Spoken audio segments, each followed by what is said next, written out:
Thank you very much. Our last presenter for the evening will be Michael Uerikua.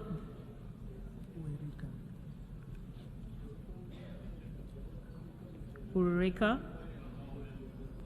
Through Lieutenant General Otto von Trotter, issued a notorious extermination order which saw 80% of Herero and 50% of Nama people exterminated from the face of the planet. The remaining percentage surrendered and were placed in concentration camps where majority of them died of diseases, starvation, abuse, and exhaustion between 1904 and 1908. It is a genocide.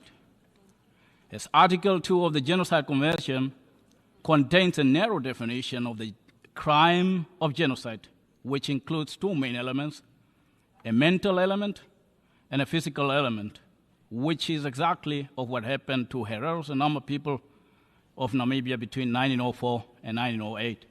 It is therefore of paramount importance for the UN to put in place an enabling legislative framework that sets out how Reparation Fund could be established, managed, and controlled.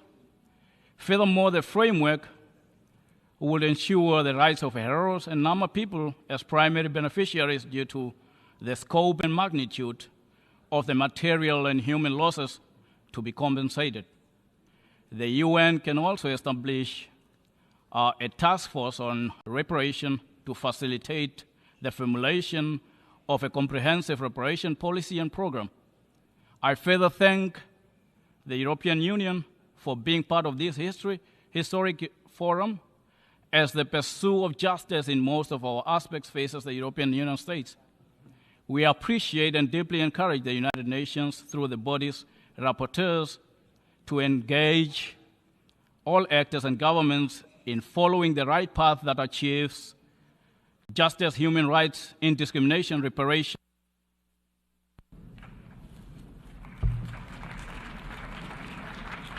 Thank you very much. We are about to wrap up this session, but I would request from the interpreters an additional 10 minutes to give the speakers, the panelists, an opportunity to give us their concluding statements. Each panelist has 2 minutes.